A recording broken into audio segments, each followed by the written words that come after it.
सकल सुमंगल। जय श्री राम। यश।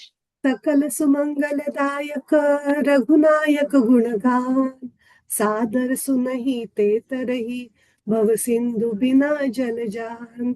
जय सीता रामचरण रति मोरे अनुदिन बढ़हु अनुग्रह तोरे।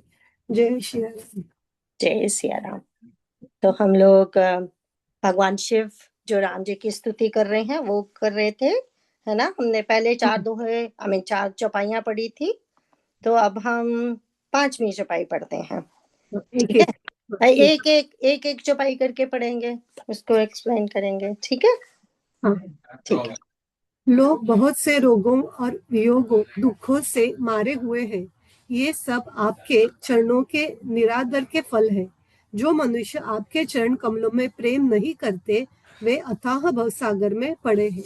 हम सॉरी बच्चा, ऐसे करते हैं, पहले हम्म, वाली चौपाइयों की हिंदी पढ़ लेते हैं, एक्सप्लेनेशन यहाँ से शुरू करेंगे। ठीक है। ठीक है। एक से ठीक हाँ है। जी। हे राम, हे रमा रमण लक्ष्मीकांत, हे जन्म मरण के संताप का नाश करने वाले, आपकी जय हो। आवागमन के भय से व्याकुल इस सेवक की रक्षा कीजिए।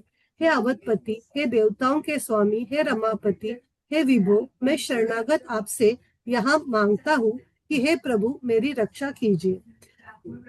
हे 10 शीश और 20 भुजाओं को रावण का विनाश करके पृथ्वी के सब महान रोगों कष्टों को दूर करने वाले श्री राम जी, राक्षस समूह रूपी जो पतंगे थे वे सब आपके बाण रूपी अग्नि के प्रचंड तप से भस्म हो गए हैं। अब आप पृथ्वी मंडल के अत्यंत सुंदर आभूषण हैं। आप श्रेष्ठ बाण धनुष और तरकस धारण किए हुए हैं। महान मद मोह और ममता रूपी रात्रि के अंधार समूह के नाश करने के लिए आप सूर्य के तेजो में किरण समूह है। कामदेव रूपी भील ने मनुष्य रूपी हिरणी के हृदय में उभोग रूपी बाण मारकर उन्हें गिरा दिया है।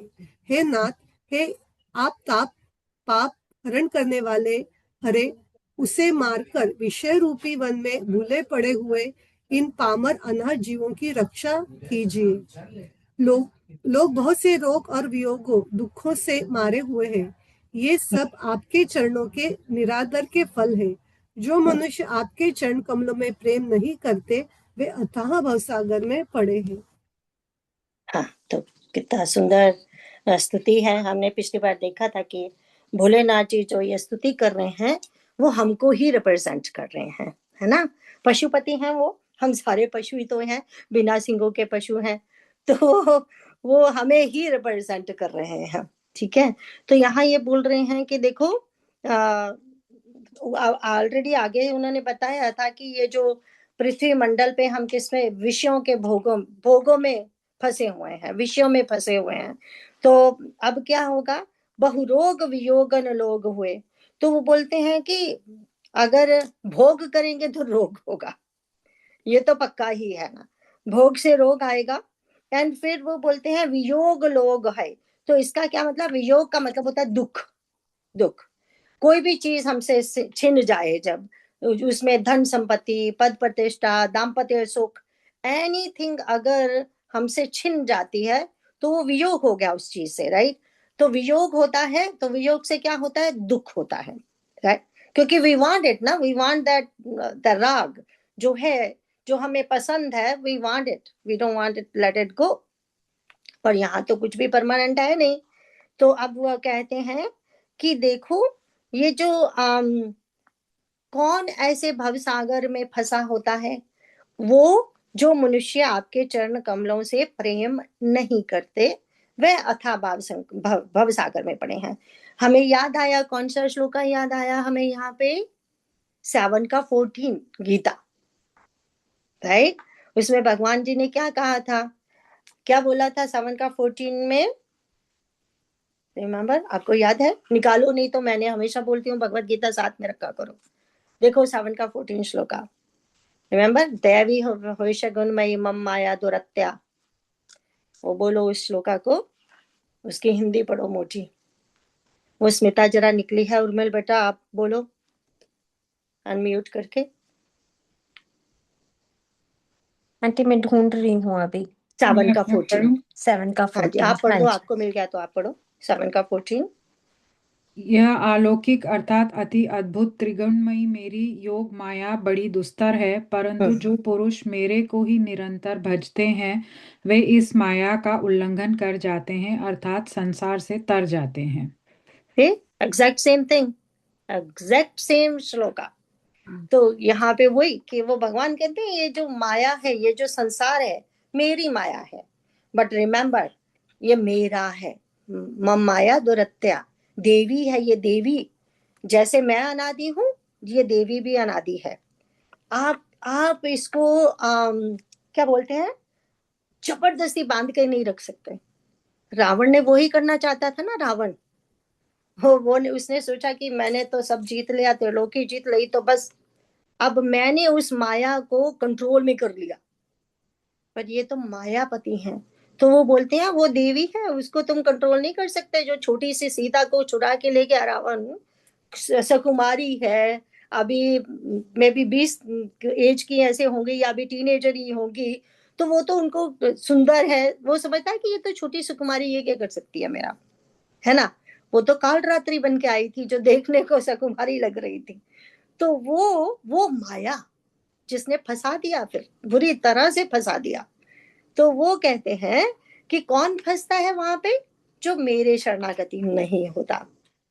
भविष्य बच गए, सुग्रीव बच गए, जो जो उनके शरणों में गए वो सारे बच गए। एंड लेकिन रावण, वही तो वहीं से तो शुरू किया था ना, 10 असीस विनाशन भीष बुझा। जिसके पास इतना ज्ञान था, जिसके पास इतना बल था, सब कुछ था, फिर भी कैसे मर गया, और बाकियों को भी मरवा दिया। विभूति अंकल है ना, उन्होंने एक छोटा सा वो भेजा था क्लिप, उसमें उसमें था कि वो लक्ष्मण जी रावण से शिक्षा ले रहे हैं। कई जगह पे है, जो वाल्मीकि रामायण वगैरह तो है नहीं, आई डोंट नो किस रामायण में वो आता है, क्योंकि मैंने बस उस तरह से नहीं पढ़ा, अगर आप मुझे वो पूछोगे। बट या तो क्लिप जो उन्होंने, जो हमें तो बात से मतलब है, शिक्षा से मतलब है, जो क्लिप भेजा था सिर्फ एक लाइनर का, उन्होंने वो था कि लक्ष्मण जब पूछ रहे हैं रावण से, शिक्षा ले रहे हैं, जब वो मृत्यु शैया पे पड़ा है, तो रावण कहता है कि देख लक्ष्मण, जो मुझे अपने ज्ञान का अभिमान था, अपने ज्ञान का अहंकार था। तो बोलते जो तेरा भाई राम है ना, उसको अहंकार का ज्ञान है। जब पहले शुरू मतलब मैंने जब सुना ना, तो वो ऊपर ऊपर से निकल गया, मुझे समझ, मैंने कहा क्या हुआ, फिर दोबारा रिवर्स करके उसको सुना, मैंने कहा क्या बोला था, मुझे समझ ही नहीं आया। तो बोले देखो मुझे ज्ञान का अहंकार था, और तेरे राम को अहंकार का ज्ञान है, कि एक अहंकार कहाँ से कहाँ ले जाता है। तो वो है ये कि जब हम विषय भोगों में फंसते हैं, रावण जैसे महाज्ञानी, महाबलवान, महादेश महादैत होकर भी कैसे गिर जाते हैं। जितना बड़ा ज्ञानी होगा, जितना बड़ा उसका ओहदा होगा, उतनी बड़ी डाउनफॉल होगी, है ना। तो अब आगे वाला पढ़ते हैं। जिन्हें आपके चरण कमलों में प्रीति नहीं, सॉरी किरण जी, आप पढ़ेंगे, कैसे करेंगे, एक पूरा कैसे एक एक पढ़ेंगे क्या? ये छोटा सा ये पूरा पढ़ लेते हैं, फिर किरण नेक्स्ट वाला पढ़ लेते हैं। ठीक है। जिन्हें आपके चरण कमलों में प्रीति नहीं है वे नित्य ही अत्यंत दीन, मलिन, उदास और दुखी रहते हैं, और जिन्हें आपकी लीला कथा का आधार है उनको संत और भगवान सदा प्रिय लगने लगते हैं। ये बहुत इंपॉर्टेंट है, कथा कथा, बिकॉज अगर याद होगा तो बालकांड में तो कथा के ऊपर बहुत सारे दोहे हैं, जहाँ पे कथा का महत्व बताया गया है।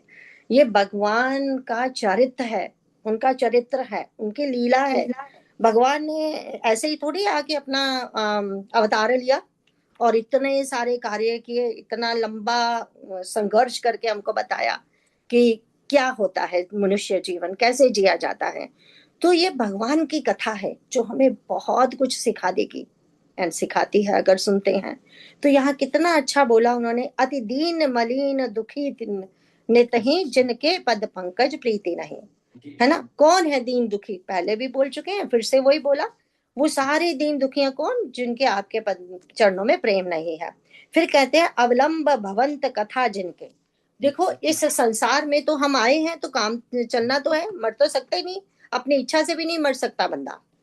कोई बहुत क्या बोलते हैं, बीमारी ऐसी आ गई है, अपना शैया पे पड़ा हुआ है, वो चाहता है मरना पर नहीं मर सकता। चाहता चाहती मनुष्य की बात हो रही है। बट कहते हैं कि मृत्यु भी नहीं आती, मांगे से बिन मांगे मोती मिले, मांगे मिले ना भीख। मोती वो मृत्यु भी भीख मांगने पर भी नहीं आएगी। किसके साथ ये सब होता है? जो आपसे प्रेम नहीं करते। और फिर कहते हैं अवलंब भवंत कथा जिनके, परंतु जिनको आपकी कथा से प्रेम है, जिनको आपके वचनों से प्रेम है, प्रिय संत अनंत सदा तिनके, कहते हैं उनको कौन प्यारा होता है? संत और भगवान सदा प्रिय लगते हैं। रिमेम्बर जब शबरी माँ को नवधा भक्ति थी तो पहले क्या कहा था? प्रथम भक्ति संतन कर संगा। दूसरी कौन सी थी? मेरी कथा में प्रेम हो। दूसरी भक्ति ये बताई थी ना। तो ये देखिए कि उन्होंने जो कथा, एंड ऐसा कहा जाता है ना 18 चैप्टर में भी भगवान कहते हैं, क्या कहते हैं? वो कहते हैं यज्ञ दान तप कभी नहीं छूना चाहिए, ठीक है। एंड राम सुखदास जी जो गीता की साधक संजीवनी में है, उसमें एक जगह पे लिखते हैं, कहते हैं सबसे बड़ा दान कौन करता है? संत लोग, जो आपको कथा सुनाते हैं भगवान की। तो गोपियों ने क्या कहा था गोपी गीत में कि तब कथा अमृतम तप्त जीवनम, है ना, यही कहा था ना। तो वो जो कथा अवलंब, अवलंब होता है खर्चा। जब हम किसी यात्रा पे निकलते हैं, अपना खर्चा पैसे वैसे साथ लेके जाते हैं, सामान साथ लेके जाते हैं। तो जो हम साथ लेके जाएंगे, अपना खर्चा अपना पैसा सब, तो वो क्या है? इस जीवन में चलने के लिए वो खर्चा क्या है? भगवान की कथा, है ना, जो हमें संतों से मिलेगी। एंड फिर वो बोलते हैं कि तो इसीलिए उन्होंने अब मुझे याद नहीं आ रही कौन सी छुपाई है बालकांड में, वहां पे भी तुलसीदास जी ने बहुत अच्छा लिखा है कि जिनके जिनके पास जो ये, क्योंकि कथा शुरू करनी है ना। प्रभा जी आप जरा म्यूट पे कर लीजिए। प्रभा जी, या हाँ, थैंक यू, सॉरी। तो नहीं तो मेरी आवाज गूंज रही थी। तो वो ये कहते हैं कि जब हम चलते हैं, जब हम कहते हैं, क्योंकि ये कथा की यात्रा शुरू करनी है ना तुलसीदास जी ने, तो वो ये कहते हैं कि हम इस यात्रा पे चल पड़े हैं, पर जिनके पास अवलंब नहीं है, क्या अवलंब नहीं है? संतों का संग। वहां पे उन्होंने अवलंब संतों का संग बताया है। बोले अगर वो अवलंब नहीं है तो फिर क्या, कहाँ जाएंगे? हमारी गति क्या होगी? हम चले थे, यात्रा हमने शुरू की थी राम कथा के लिए, लेकिन अगर अवलंब भी ठीक नहीं रखा, सपोज हम तीर्थ यात्रा पे जाते हैं, संत लोग ये कहते हैं तीर्थ यात्रा पे जाने से पहले उस क्षेत्र को समझना चाहिए पहले। अगर आप उस क्षेत्र की महिमा, उस क्षेत्र का महात्म्य पढ़ के नहीं गए, जान के नहीं गए, सुन के नहीं गए, तो उस क्षेत्र में जाके भी कुछ नहीं मिलने वाला। हम सबको पता है बनारस काशी शिव भोलेनाथ की जगह है। तो लेकिन अगर हमें जिसको पता ही नहीं काशी बनारस किसकी जगह है, किसका क्षेत्र है, तो उसको क्या वो मिलेगा? बहुत सारे लोग रहते हैं बनारस में, है ना। एंड बहुत सारे लोग हम जैसे जाते भी हैं दर्शनों के लिए, लेकिन भाग भाग के जाते हैं, भाग भाग के जाते हैं। तो फिर मेमोरी में क्या रहता है? सबसे अच्छी बात होती है जब हम ऐसे तीर्थ यात्रा पे भी जाएं, तो जिस क्षेत्र में जा रहे हैं, जिस भगवान के दर्शन करने जा रहे हैं, उनकी कथा सुनते जाएं, पढ़ते जाएं, उनके बारे में जानते जाएं, ताकि हमें वो लाभ प्राप्त हो सके जिसके लिए हम जा रहे हैं। इसी तरह से राम कथा हम आते हैं, एवरी थर्सडे सुनते हैं। हम भी तो तीर्थ यात्रा के लिए जा रहे हैं ना। यही समझ के आइए कि जब हम इस कथा पे 1 घंटे के लिए आते हैं तो हम तीर्थ यात्रा करने जा रहे हैं, भगवान से मिलने जा रहे हैं। तो फिर अगर हम वो पहले थोड़ा सा अपने माइंड को तैयार करके नहीं यहाँ बैठे, अरे कथा सुननी है, भाग भाग के आके बैठेंगे, विचार करके नहीं बैठेंगे, तो फिर वो नहीं पढ़ पाएंगे। ऐसा नहीं मैं कहती, आप लोग जॉब वाले हो, सुविधा लाइक हो, जॉब वाले हो, घर आते ही पहले बच्चों को खाना देना, वो सब करना, वो ऐसा नहीं है। आप सबको बहुत काम है, 8 जल्दी बच जाते हैं, ऐसा नहीं है। बट सिर्फ जैसे शुरू से ऐसे सुबह से सोचना शुरू कर दो कि आज थर्सडे है ना, आज रात है ना, आज कथा होगी, आज थर्सडे है, आज रात है, आज कथा होगी। बस इतना ही 2-4 बार विचार कर लो, बस वो ही भगवान का ध्यान हो गया, है ना, बस इतना ही। तो वो तो हम देखते हैं भगवान तो ये कहते हैं कि आपकी जो कथा, ये देखो कौन बोल रहे हैं, शिव स्वयं बोल रहे हैं। हमें पता है शिव कौन है, दक्षिणामूर्ति शिव, प्रथम गुरु है, राइट, दक्षिणामूर्ति हैं वो, प्रथम गुरु हैं, वो हमें ज्ञान दे रहे हैं, ठीक है ना। तो अब कहते हैं कि आगे वाला पढ़ेंगे, नहीं राग न लोभ न मान मदा, इसकी हिंदी करेंगे। उनमें न राग आसक्ति है, न लोभ, न मान है, न मद। उनको संपत्ति सुख और विपत्ति दुख समान है। इसी से मुनि लोग योग साधन का भरोसा सदा के लिए त्याग देते हैं और प्रसन्नता के साथ आपके सेवक बन जाते हैं। तो ये क्या है, ना रोग, ये कहते हैं ना ही रोग ना लोभ ना मान मदा। किसकी बात हो रही है, संतों की बात, जो संत हमें कथा देते हैं, कथा का दान करते हैं। संत तो यहाँ तक कहते हैं, एक बार कहते हैं एक संत थे, बहुत महान संत, तो वो नाम जप करते थे हमेशा। तो भगवान सामने आ गए, बोले हाँ जी आ गया बच्चा, तू मेरे बुलाता रहता है रोज मुझे कॉल कर करके। वो बोले, कहते मांगो क्या मांगते हो मेरे से, मैं बहुत प्रसन्न हूँ आज, जो मांगना है मांगो। बोले जाओ जरा, मुझे आपसे कुछ मांगना मांगना नहीं है। बोले ऐसे नहीं, ऐसे नहीं, ऐसे कैसे, जब तुम मैं आया हूँ तो कुछ तो लो ना। बोले आप क्या दोगे मुझे, तो आपको पता है मेरा गुरु रोज आपको बांटता फिरता है सबको, आप क्या दोगे मुझे, मेरे गुरु ने ऑलरेडी दे दिया। तो ये है इन संतों की महिमा, ये है वो संत जो भगवान का दान करते फिरते हैं, ये समझना है हमें, है ना, कथा के द्वारा, कथा के द्वारा। तो फिर वो कहते हैं कि अब तो ये तो समझ आ ही गया कि लोभ नहीं है उनमें, मन मान नहीं है, मत नहीं है, इसको तो पता ही है हमें। फिर कहते हैं वो सुख दुख लाभ हानि जय प्रजय को समान समझने वाले हैं।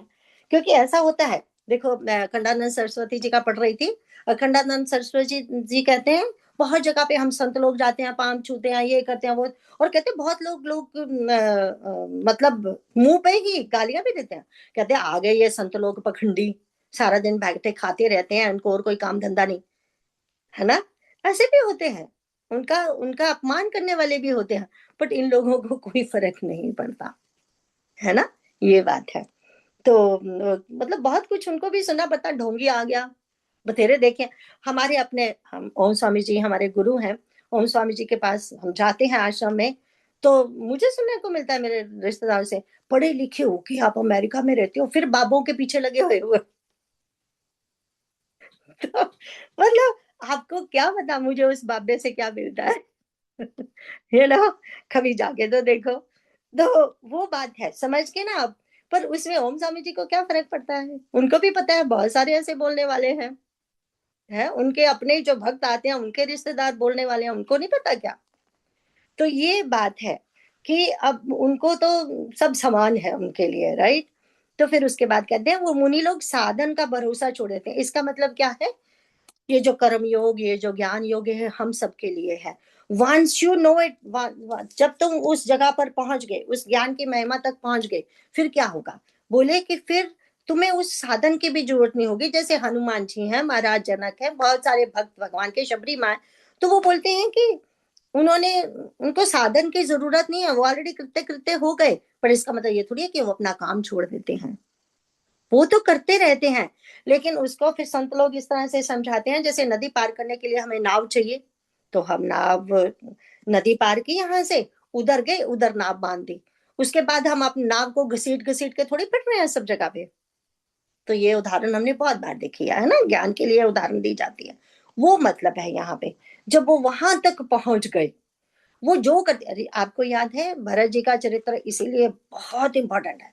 देखो भरत जी ने जब कहा, अपने गुरु से पूछा, एंड में सब राज्य कार्य संभाल के सब करके अपने गुरु से बोला कि मैं क्या नंदी गांव में जाके रह सकता हूँ, क्या आप आज्ञा देंगे मुझे।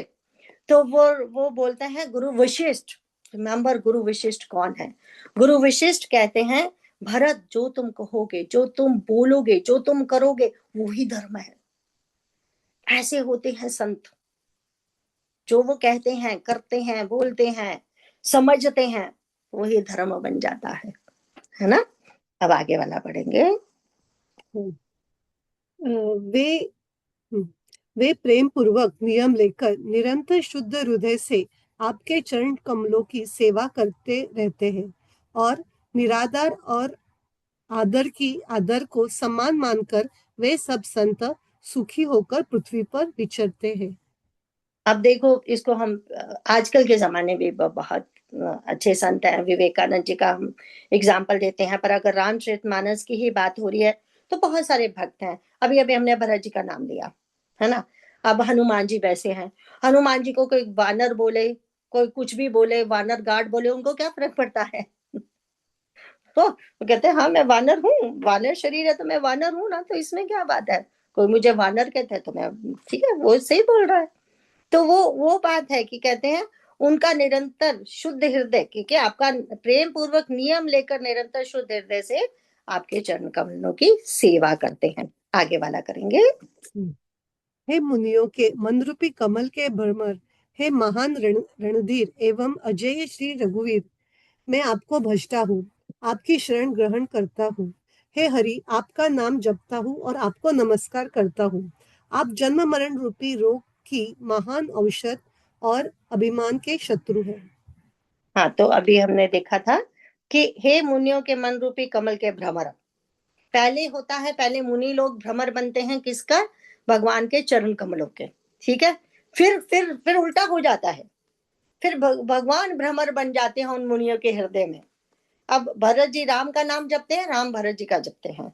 कबीर कहता है कि मैं राम राम करता रहता था, कहते अब मैं आगे जाता हूं तो राम कबीर कबीर करते फिरते हैं। ये मतलब है ना, कि जब जब उस स्थिति पे ये पहुंच जाते हैं तो भगवान उनको जपते हैं, उनके हृदय में विश्राम करते हैं। बाकी सब जगह हमारे पास आए तो हमें तो कुछ कुछ चाहिए, हम हमेशा हमारी डिमांड, मेरी अपनी भी कभी खत्म ही नहीं होती। आज ये चाहिए, कल कुछ और चाहिए, परसों कुछ और चाहिए। तो भगवान तो भाग भाग के डिमांड पूरी करते ही थक जाएंगे, तो वो विश्राम कैसे करें। तो उनको विश्राम ऐसे संतों के हृदय में मिलता है, वहां जाके वो विश्राम करते हैं, है ना। तो आगे तो समझ आता ही है कि उनका जो नाम, कहते मैं आपको भजता हूँ, आपका नाम जपता हूँ, क्योंकि इसी से ही सब सुख है ना, परम गति इसी से ही है। आगे वाला करेंगे। आप गुणशील और कृपा के परम स्थान हैं। आप लक्ष्मीपति हैं, मैं आपको निरंतर प्रणाम करता हूँ। हे रघुनंदन, आप जन्म मरण सुख दुख राग द्वेषादि द्वंद्व समूहों का नाश कीजिए। हे पृथ्वी की पालना करने वाले राजन, इस दीन जन की और भी इस दीन जन की और भी दृष्टि डालिए। आगे का कितना सुंदर है ना। ऊपर उन्होंने क्या बोला था, ऊपर बोला था कि आप जन्म मरण के रोग को, महान औषध को हरने वाले, वो तो उसके लिए औषध है आप, ठीक है, वो तो समझ आता है। लेकिन जो सबसे बड़ा शत्रु है वो अहंकार ही है, अहंकार को मारना। अगर हम आजकल गुप्त नवरात्रे चल रहे हैं, अगर हम सबको नवरात्रों की कथा पता है, हम सबको माँ का वो जो दुर्गा सप्तशती की कथा पता है, हमको पता है शुंभ निशुंभ को मारा था उन्होंने, पहले निशुंभ को मारा। शुंभ निशुंभ क्या रिप्रेजेंट करते हैं, मैं और मेरा, मेरे को मार दिया, निशुंभ को मार दिया, जो मेरा था वो तो सब खत्म कर दिया। लेकिन मैं को फिर जब एंड में मारना है, वो जो मैं है ना, एक्चुअली तो वो भगवान का ही स्वरूप है। रिमेंबर, मेरे अंदर मैं तो कभी मरता नहीं, वही तो आत्मा है ना। तो मैं और कोई नहीं, भगवान हिमसेल्फ है। बट लेकिन ये मैं दूषित हो चुका, जीवात्मा की मैं है ना, वो समष्टि की मैं नहीं है, ये सिर्फ व्यष्टि की मैं बन के रह गई है इस शरीर में आके। तो व्यष्टि की मैं जो है वही तो दुखी करती है, वही तो, अगर अगर देखो ये तो पक्का नियम है, जो करता है वही भोगता है, वही फल भी उसी को मिलेगा। हम जो भी कर्म करें, छोटे बड़े ऊंचे नीचे अच्छे बुरे, अगर ये आता है कि मैं कर रही हूँ, वो जो हमें आता ही है, हम अभी तक वहां नहीं पहुंचे हैं, hopefully one of these days भगवान हमें पहुंचा देंगे, एटलीस्ट रास्ते पे तो लगे रहेंगे कभी ना कभी। तो क्या कहते हैं ना, बनक पड़ेगी काट, नाम जपते रहो, कभी ना कभी वो भी हमें वो विवेक और बुद्धि दे देंगे, है ना। तो वो कहते हैं कि ये जो अभिमानी शत्रु जो मेरा अहंकार है, उसको आप मिटा दो। एंड बहुत सुंदर तरीके से ये लास्ट चौपाई वो बोल रहे हैं, गुणशील कृपा परमायतन तनम, एंड देन प्रणाम से प्रणमामि निरंतर श्री रमनम, प्रणाम करता हूं मैं श्री रमनम। देखो शुरू कहाँ से किया था, वहीं से शुरू किया था, जय जय राम रमा रमनम, वहां से शुरू किया था ना। यहाँ पे भी वही, किसकी बात कर रहे हैं, वो खाली सिर्फ भगवान राम जी की पूजा नहीं कर रहे, श्री राम, श्री पहले है, माँ लक्ष्मी पहले है, श्री राम, तभी हम बोलते हैं ना जय श्री राम, हम बोल जाते हैं श्री श्री इज सिया, जय सिया राम, जैसे जय सिया राम बोलते हैं, जय श्री राम, है ना। तो वो है, वो माता बोले जो आप उनके साथ रमन करते हो, हमेशा आप उनके साथ रहते हो, आपकी योग माया है वो, है ना। तो कहते हैं मैं आप दोनों को प्रणाम करता हूँ, यही मतलब हुआ ना, आप दोनों को कोटि कोटि प्रणाम कर रहा हूँ। तो बोले कि फिर से वही कि आप द्वंद्वों को, जो जीते जी मोक्ष का वही तो मतलब है ना, द्वंद्व से मुक्ति, है ना। तो कहते हैं हे पृथ्वी की पालना करने वाले राजन, यहाँ अभी अभी राज्याभिषेक हुआ है ना उनका, इस दीन जन की ओर भी दृष्टि डालिए। राजन, देखो जब राजा है कोई, इस समय वो अयोध्या के राजा की बात नहीं कर रहे, इस समय तो सृष्टि के राजा की बात करते हैं, संपूर्ण सृष्टि के राजा हो आप। आई नो आप बहुत बिजी हो, और संपूर्ण सृष्टि के राजा उस समय, अगर हम अपने को देखें तो हम तो रेत का कण भी नहीं हुए, अगर इस पूरी सृष्टि में तो रेत के कण के बराबर भी नहीं हुए हम तो हम कैसे ये उम्मीद रख सकते हैं कि भगवान हमारी तरफ देखेंगे। उस इतने पता नहीं, जो कण से भी छोटा रेत का कण इतना सा होता है, सो आई डोंट नो हम क्या होंगे फिर।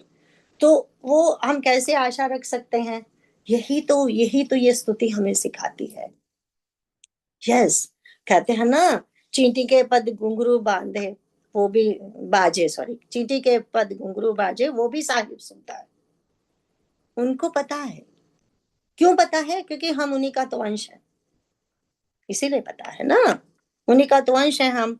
तो वो कहते हैं आप जरा हमारी तरफ भी दृष्टि डालिए, कहना मतलब आप हमें भूलिएगा मत, हम तो आपको भूल जाएंगे, वो तो पक्का है, वो तो रिटर्न पत्थर पे लकीर जिसको हम बोलते हैं, हम तो आपको भूल जाएंगे। बट बोले वो रिमेम्बर, ये हमारी तरफ से बोल रहे हैं, रिमेम्बर दैट, है ना। तो बोलते हैं बट आप ना भूलना, आप हमेशा हमारी तरफ दृष्टि रखना, है ना। आगे फिर बोले भगवान तो भगवान है ना, तो वो बोलते हैं कि अच्छा बड़ी तारीफ हो रही है, बड़ा ये वो हो रहा है, तो ये भी बता दो फिर चाहिए क्या। तो बोले मुझे तो कोई शर्म नहीं है, बताऊंगा, सबके सामने बताऊंगा क्या चाहिए मुझे। तो क्या चाहिए उनको, मैं आपसे बार बार यही वरदान ये मांगता हूँ। बोल दो उसको, तो है को बोल अच्छा, दो। बार बार वर मांगऊ हर्ष देहु श्री रंग, पद सरोज अन पाइनी भक्ति सदा सतसंग, जय सीता राम चरण रति मोरे, अनुदिन बढ़हु अनुग्रह तोरे। मैं आपसे बार बार यही वरदान मांगता हूँ कि मुझे आपके चरण कमलों की अचल भक्ति और आपके भक्तों का सत्संग सदा प्राप्त हो। हे लक्ष्मीपते, हर्षित होकर मुझे यही दीजिए। तो फिर क्या मांगा उन्होंने, पहले तो ये कहा बार बार वर मांगो, एक ही वर मांगता हूँ, बहुत सारे नहीं मांगते हमारी तरह, एक ही वर मांगते हैं और बार बार मांगते हैं, ढीठ बन के मांगूंगा जब तक आप दोगे नहीं, मैं भी पीछा नहीं छोड़ूंगा, जब तक ये मुझे मिलेगा नहीं मैं भी लगा रहूंगा। ऐसे ओम स्वामी जी ने जब 13 मंथ उनकी जो बुक है, बहुत दिनों तक, बहुत महीनों तक उन्होंने माँ का, हिमालय के बिल्कुल ऊपर जाके उन्होंने पूजा की थी। तो उनको जब माँ के दर्शन हुए, कहते हैं ये मत समझना कि वहां वो चले गए तो सब शांति है, कहते सारे जानवर हैं, तरह तरह के पक्षी बोल रहे हैं, चिल्ला रहे हैं, वो वाला शांत वाला माहौल तो कभी नहीं मिलेगा। फिर एक छोटी सी झोपड़ी में रहते थे, बरसात हो रही है ये वो, तो वो इतना मतलब तकलीफ हो रही थी हर चीज में, बट वो कहते हैं तू जो मर्जी कर माँ, कर ले जितना करना है, मैं भी देखता हूँ, मैं भी जब मर के जाऊंगा या दर्शन करके जाऊंगा। तो वो वाले भक्त, उन भक्तों को क्यों नहीं माँ दर्शन देगी, जरूर देगी, है ना। क्योंकि वो भी ढीठ बन के बैठ गए हैं कि जब मर के जाऊंगा या दर्शन करके जाऊंगा, है ना। तो वो है फिर, वो बोल रहे हैं कि बार बार वर मांगे, एक ही वर मांगता हूँ, बट कहते हैं मैं मांग तो रहा हूँ तो अच्छा, तो ढीठ बन के मांग तो रहा हूँ, तो ये मत सोचना कि ऐसे फेंक दिया मेरी तरफ, है ना। जब कोई बच्चे भी पीछे पड़ जाते हैं ना, हम काम में किचन में या इधर उधर बहुत बिजी होते हैं, बच्चे कुछ मांग रहे होते हैं, हम इतने बिजी हैं, हमें ध्यान भी नहीं रहे होता, हम जब ऐसे फटाफट पकड़ा देते हैं उन्हें, ध्यान भी नहीं देते उस समय ये भी नहीं पता होता इनको देना भी चाहिए ये कि नहीं देना चाहिए, क्योंकि बच्चों को भी पता होता है कब मांगना है ना। तो हम भी फटाफट पीछा छुड़ाने के लिए दे देते हैं, बट भगवान तो भगवान है ना, और मांगने वाले भी बहुत महान है। तो वो कहते हैं नहीं, ऐसे मत दे देना बिना सोचे समझे। एक तो वो देना जैसे अर्जुन की तरह जो मेरे लिए कल्याणकारी हो, है ना। क्योंकि ऐसे दे दिया जो अभी अभी हमने कहा ना, हम भी ऐसे फटाफट पकड़ा देते हैं बच्चे को, तो उस समय देख भी नहीं रोते, क्योंकि एक तरफ तो हम कहते हैं no no no TV, no screen. और मुझे भी पता है कभी कभी जो बच्चे आए होते हैं, जब जब वो पीछे ही पड़ जाते हैं, दादी के नहीं जस्ट वॉच वन शो, दादी के नहीं, दादी तो फटाफट मेल्ट हो जाती, अच्छा बात कर ले, अच्छा। तो वो बात है ना। तो भगवान ऐसे नहीं है, भगवान को तो पता है, एंड भोलेनाथ क्या मांग रहे हैं, जो मेरे लिए श्रेष्ठ हो वो दो, है ना। एंड फिर भगवान, मैंने भी आजकल एक नया काम शुरू किया है, मैं पता उनको क्या लगा देती हूँ, वो मैं उनको सुंदरकांड लगा देती हूँ, जो पहले वाला था ना सुंदरकांड, जो पहली रामायण थी, उसमें सुंदरकांड में जहाँ वो पार्ट आता है हनुमान जी राक्षसों की पिटाई कर रहे हैं ना, तो वो उनके टेल से पकड़कर ऊपर नीचे ऐसे कर रहे हैं, राइट। तो राक्षसों की पिटाई हो रही है, वो देखे तो उनको बड़ा ही मजा आता है। मैं वैसे वाले लगा देती हूँ, या फिर वो बच्चों की ध्रुव की स्टोरी या डाल दैट ऐसे ऐसे लगा देती हूँ कि वाच तो इन्होंने करना ही है, तो चलो ये सब वाच करते हैं, है ना। तो फिर वो कह रहे हैं कि भगवान मांगो, मतलब क्या मांग रहा हूँ, हर्षदेव खुश होकर देना, है ना, सोच समझकर खुश होकर देना, जो मेरे लिए कल्याणकारी हो। क्या मांग रहा हूं मैं, पद सरोजन पायनी भक्ति सदा सत्संग, क्योंकि सत्संग तथा भक्ति दोनों ही दुर्लभ है। भगवान ने स्वयं कहा है, रामचरितमानस में भी कहा है, गीता में भी कहा है, भगवान का मिलना आसान है, संतों का मिलना आसान नहीं है। क्योंकि संत अपने आप को प्रत्यक्ष नहीं करते, बहुत बार किसके सामने आते हैं, जो उनको बहुत ही प्रिय हो, या फिर उनके बारे में सचमुच ही जानता है। अदरवाइज वो हमारे जैसा जीवन, सिंपल जीवन जीते हैं, तो हमें लगता है ये भी ऐसे खा रहे हैं, पी रहे हैं, सब काम भी कर रहे हैं, ये भी हो रहा है, ये भी हो रहा है ना। हमें समझ नहीं आता वो कौन है। तो इसीलिए राम सुखदास जी ने ऐसे लिखा है कि देखो शंकराचार्य जी जब माँ लास्ट उस पे थी, तो गए उनको फटाफट मिलने, है ना। राम जी, इसमें देख लो रामचंद्र जी ने ऐसे जीवन जिया, एक्सेप्ट फ्यू ऋषिज, सब उनको पहचान नहीं पाए, है ना। रावण को बार बार बोला गया तभी भी नहीं पहचान पाया, तो क्योंकि जिसको वो जनाना चाहते हैं वो ही जान सकता है ना। तो उन्होंने कहा कि दो चीजें चाहिए, एक तो आपके चरणों की अन्नपायनी भक्ति। अन्नपायनी का मतलब होता है वो भक्ति ना हो कि मेरा ये काम हो जाए तो मैं आपका भक्त हूं, नहीं हुआ तो तू कौन है भाई, तू तो मतलब उसका करता है, उसका दुनिया की बिगड़ी बनाई है तूने, मेरी भी बिगड़ी सवार जानो। दुनिया की बिगड़ी बनाते हो, मुझे तो तूने कुछ नहीं किया, मैं कैसे मानू तुम्हें, ऐसा नहीं। अन्न पायनी भक्ति, तू चाहे सुख दे चाहे दुख दे, तेरा पाना मीठा लागे, है ना। तो फिर भक्ति सदा सत्संग, भक्ति दीजिए ऐसे, और सत्संग दीजिए। क्योंकि हमें याद है विभीषण जी ने जब भगवान से मिले थे, तो उन्होंने कहा था, विभीषण ने कहा था, प्रभु नरक में चाहे गिरा देना पर कुसंग मत देना, कुसंग मत देना। नरक में गया, वहां सफाई हुई वॉशिंग मशीन में, वापस आऊंगा तो धो के आ जाऊंगा, कुसंग में रहा तो पता नहीं कितना कितने और पाप बढ़ाता जाऊंगा। इसीलिए सत्संग बहुत जरूरी है। ठीक है, आगे बढ़े।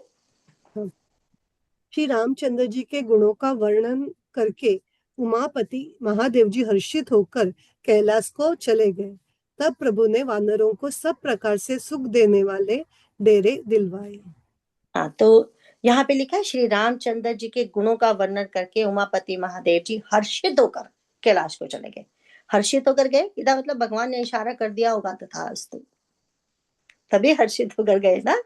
तो नहीं तो वो भी बैठे हुए थे आसन जमा के कि जब तक नहीं मिलेगा नहीं जाऊंगा, तो दैट मीन्स आंखों आंखों में इशारा हो गया होगा उनका। तो वो फिर हर्षित होकर चले गए। अब कहते हैं तब प्रभु ने बानरों को सब प्रकार के सुख देने वाले डेरे दिलवाए। अब देखो, अभी तक तो ऐसा नहीं है कि उनको कोई सुख वाले डेरे चाहिए, वो तो भगवान जी के साथ रहे हैं ना। तब क्या था उनके पास जब युद्ध हो रहा था? कुछ नहीं।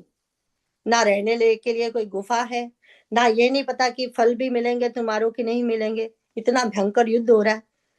वानर तो नहीं चाहते, बट भगवान चाहते हैं।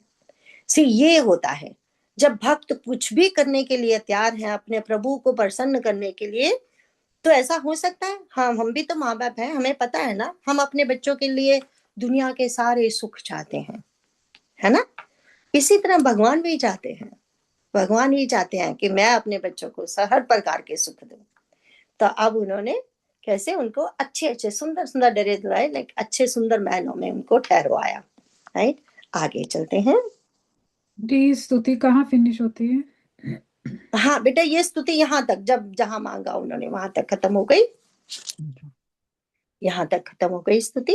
एंड 14 कहा तक। एंड हमने लिखाया था ये उत्तराषाढ़ा नक्षत्र की स्तुति है, लिखाया था, पता नहीं, आई फॉरगॉट। उत्तराषाढ़ा नक्षत्र की स्तुति है। एंड इस स्तुति से क्या मिलता है? मोक्ष। वो तो दिख ही रहा है ना, द्वंद्व से मुक्ति मिलेगी तो मोक्ष, ये स्तुति गाने से। ये मोक्ष पर जो हमारे चार जो पुरुषार्थ हैं, धर्म अर्थ काम मोक्ष, इससे हमें मोक्ष मिलेगी। ठीक है, थैंक यू बच्चा, thank you for asking, sorry I forgot. हे गरुड़ जी सुनिए, यह कथा सबको पवित्र करने वाली है। दैहिक, दैविक, भौतिक तीनों प्रकार के तापों का और जन्म मृत्यु के भय का नाश करने वाली है। महाराज श्री रामचंद्र जी के कल्याणमय राज्य अभिषेक का चरित्र निष्काम भाव से सुनकर मनुष्य वैराग्य और ज्ञान प्राप्त करते हैं। पूरा पढ़ूं कि एक एक हाँ, ये करके? वाला पूरा पढ़ लेते हैं, फिर एक एक अच्छा। करके करेंगे, बहुत इंपॉर्टेंट है ये भी। और जो मनुष्य सकाम भाव से सुनते और जो गाते हैं वे अनेकों प्रकार के सुख और संपत्ति पाते हैं। वे जगत में देव दुर्लभ सुखों को भोगकर अंत काल में श्री रघुनाथ जी के परम धाम को जाते हैं। इसे जो जीवन मुक्त, विरक्त और विषयी सुनते हैं वे क्रमशः भक्ति, मुक्ति और नवीन संपत्ति, नित्य नए भोग पाते हैं। हे पक्षीराज गरुड़ जी, मैंने अपनी बुद्धि की पहुंच के अनुसार राम कथा वर्णन की है, जो जन्म मरण के भय और दुखों को हरने वाली है। यह वैराग्य, विवेक और भक्ति को दृढ़ करने वाली है तथा मोह रूपी नदी के पार करने के लिए सुंदर नाव है। अवधिपुरी में नित नए मंगलोत्सव होते हैं, सभी वर्गों के लोग हर्षित रहते हैं। श्री राम जी के चरण कमलों में जिन्हें श्री शिव जी, मुनिगण और ब्रह्मा जी भी नमस्कार करते हैं, सबकी नित्य नवीन प्रीति है। भिक्षुओं को बहुत प्रकार के वस्त्राभूषण पहनाए गए और ब्राह्मणों ने नाना प्रकार के दान पाए। वानर सब ब्रह्मानंद में मग्न हैं, प्रभु के चरणों में सबका प्रेम है।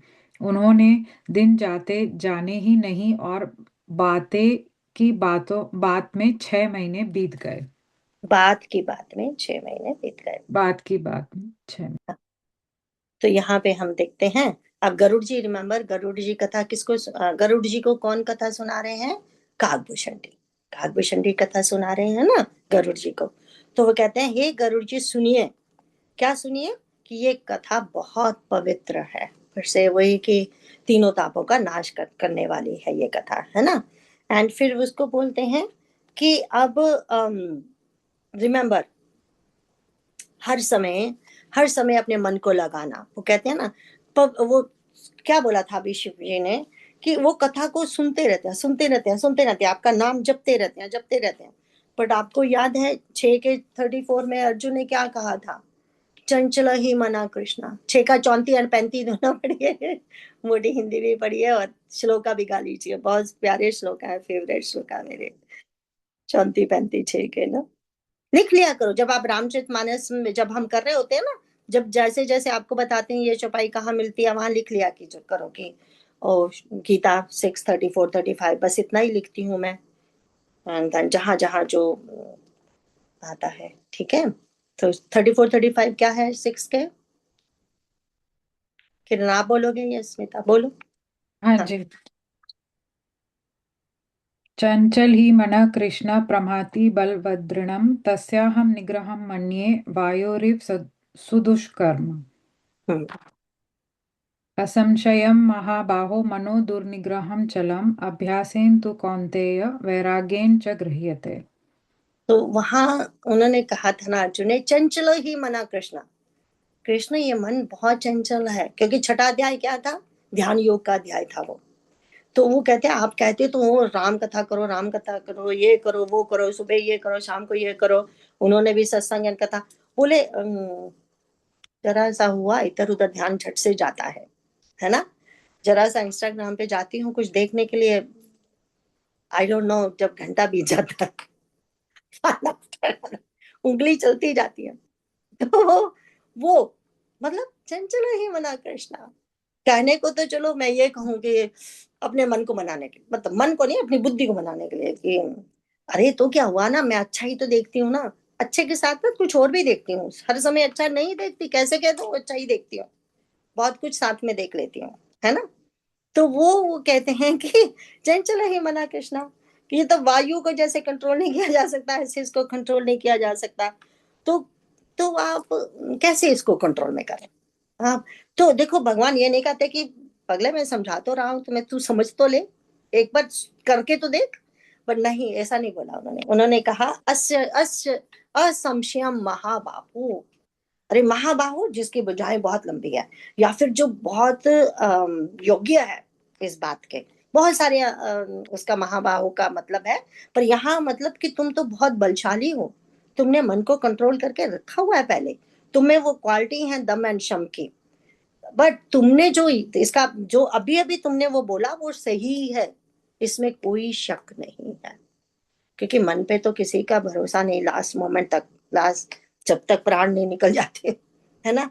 तो वो कहते हैं बिल्कुल तुम ठीक कह रहे हो, मन ऐसा ही है, बट कहते हैं दो चीजों से इसको ठीक किया जा सकता है, क्या है, अभ्यासेन तु कौन्तेय वैराग्य, एंड वैराग्य एंड अभ्यास से इसको ट्रेन किया जा सकता है, इसको कंट्रोल नहीं, ट्रेन किया जा सकता है सही रास्ते के लिए। इसको जस्ट रास्ता, आज यहाँ जा रहे हैं तो बोलो यहाँ वाला ठीक नहीं, इधर को चलो, बस इतना ही बताना है ना, उसको ट्रेन करना है दूसरे रास्ते पे चलने के लिए।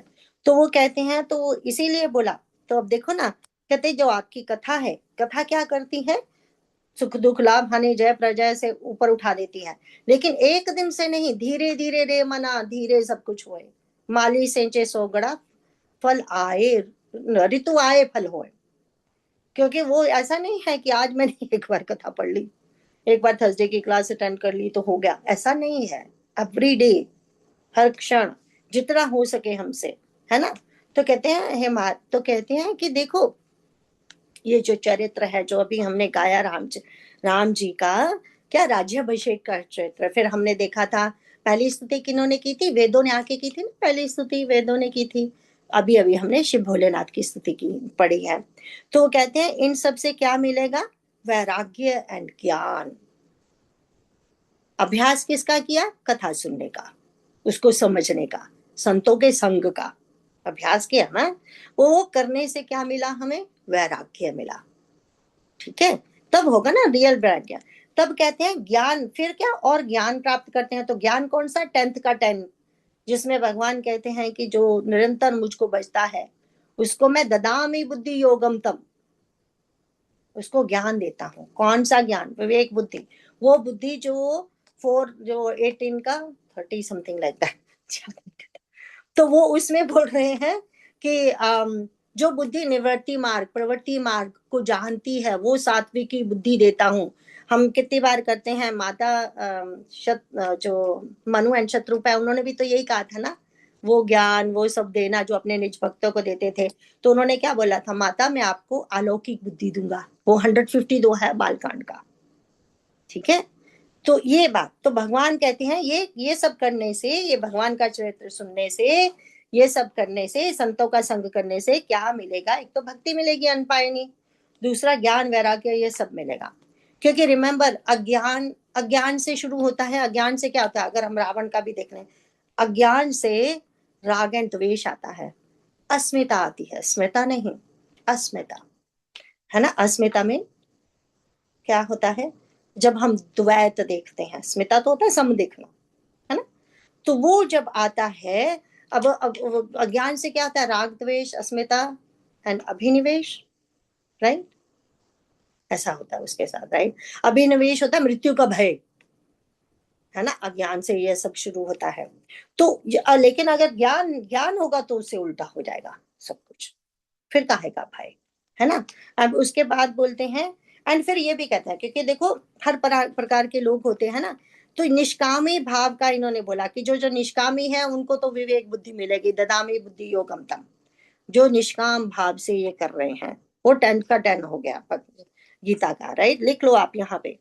एंड फिर उसके बाद हम देखते हैं, वो कहते हैं जो सकाम पुरुष है, जो साकाम है, जो यहाँ पे देखो, यहाँ पे उस रिमेम्बर ना वन थिंग, यहाँ सकाम भक्त की बात हो रही है, जो भगवान ने 4 तरह के अपने भक्त बताए हैं, अर्थार्थी, आर्य, उनकी बात हो रही है यहाँ पे।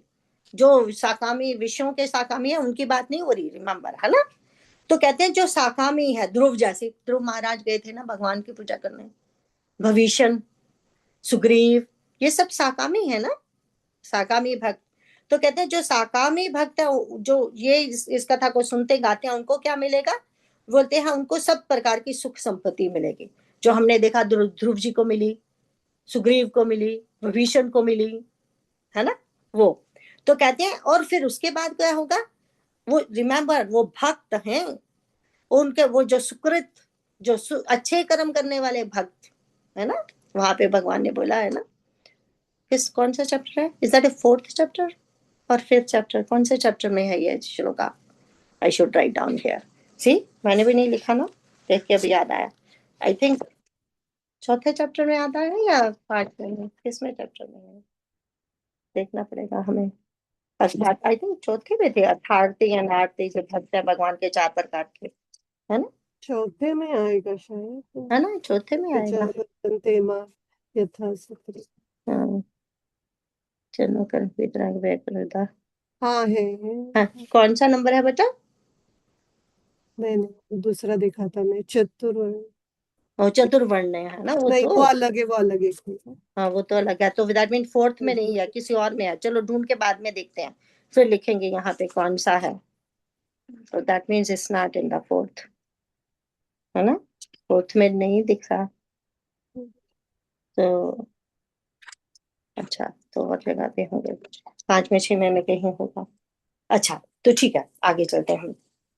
तो वहां पे भगवान ने बताया, तो ये उन अर्थार्थी भक्तों की बात हो रही है, ठीक है। तो वो कहते हैं उनको सुख मिलेगा पहले, फिर कहाँ जाएंगे, अंत में भगवान के धाम में जाएंगे, ठीक है ना, जहां जन्म हरि भक्त का है। अब इसके बाद उन्होंने बोला जो विमुक्त है, अब विमुक्त कौन से होते हैं, जैसे नारद मुनि जी, जैसे सनक सनंदन सनातन, वो विमुक्त भक्त हैं, उनको कुछ नहीं चाहिए, they are like Sankhya yogi, but वो भी आपकी कथा सुनते हैं, ऋषि अगस्त्य, उन्होंने भी कहा था ना कि यो तो मैं सांख्य योग का प्रचार करता हूँ, लेकिन मैं प्रेम भाव से करता हूँ, सगुण रूप से प्रेम करता हूँ, है ना।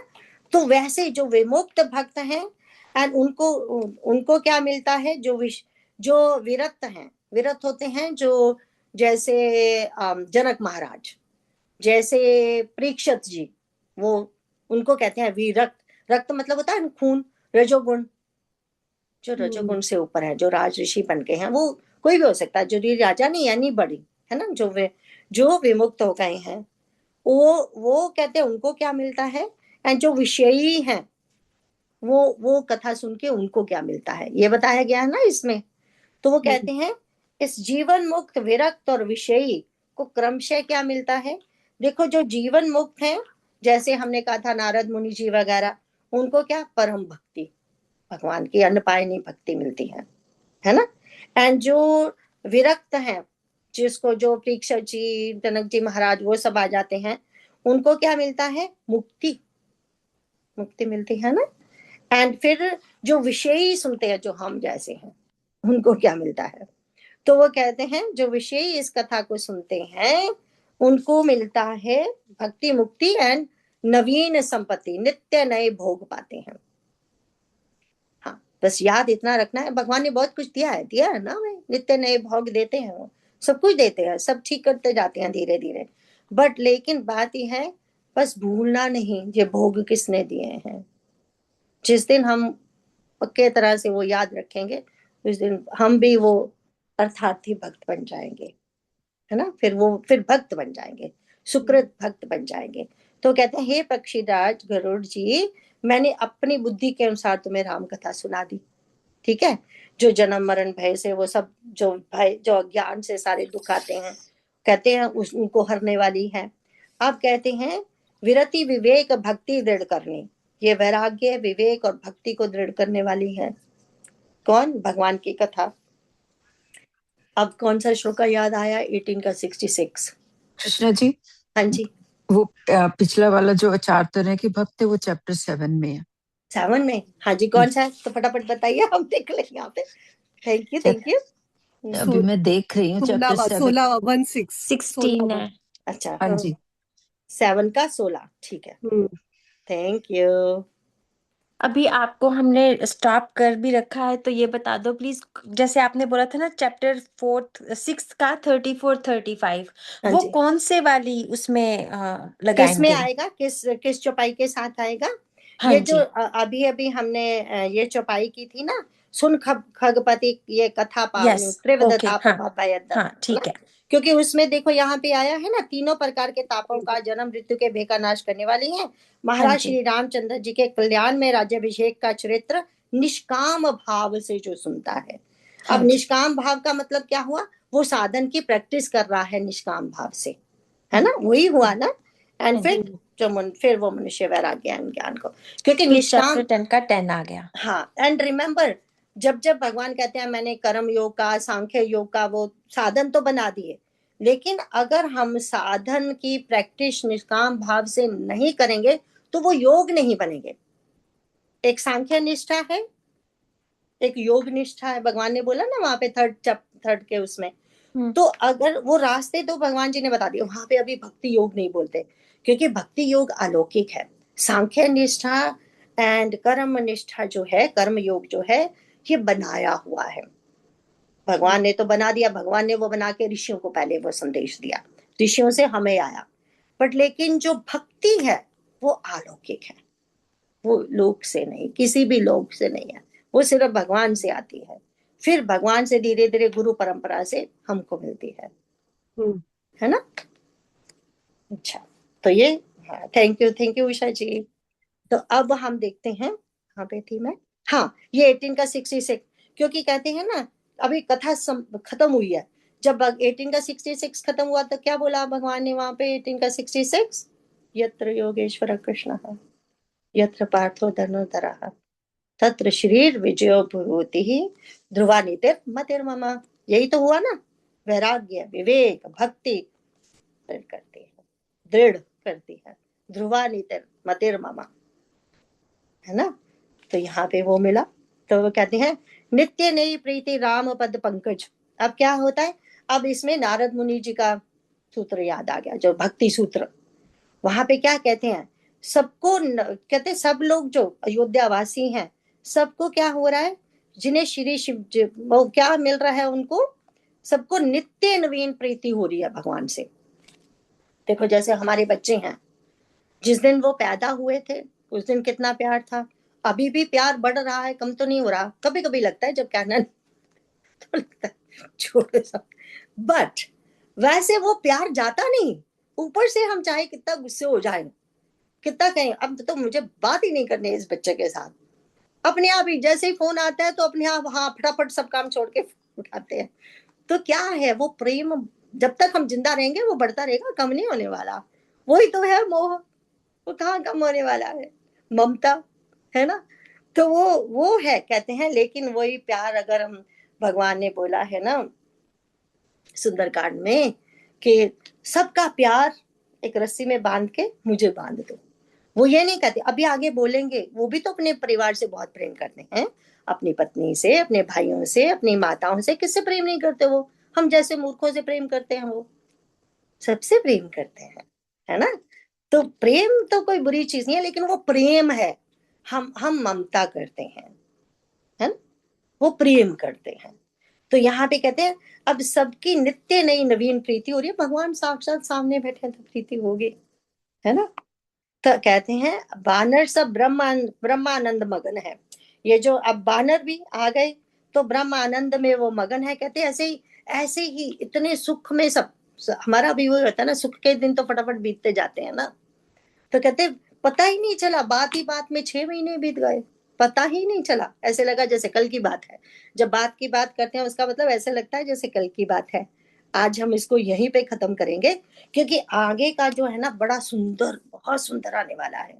वो बानरों को विदा करने वाले हैं, एंड किस वानर को किससे विदा करवाई जा रही है उसका बहुत डीप मीनिंग है। तो उसको हम नेक्स्ट उसमें लेंगे।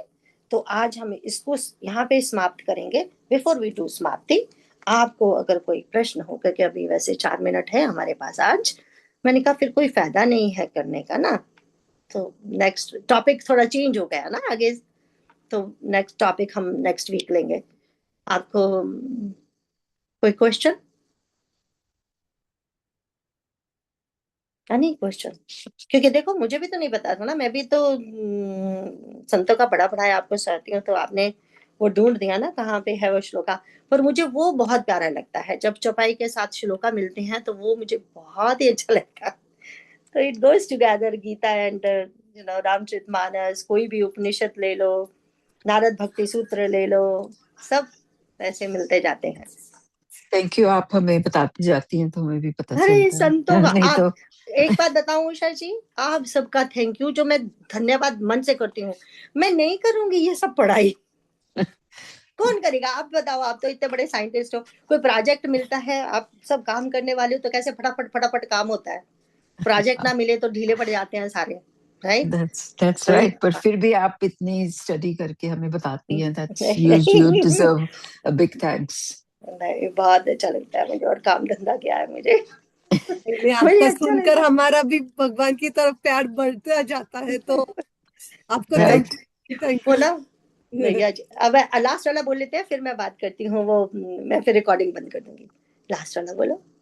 बार बार बर मांग हूँ, हर्ष देहु श्री रंग, पद सरोज अन पाइनी, भक्ति सदा सतसंग जय, सीता राम चरण रति मोरे, अनुदिन बढ़हु अनुग्रह तोरे।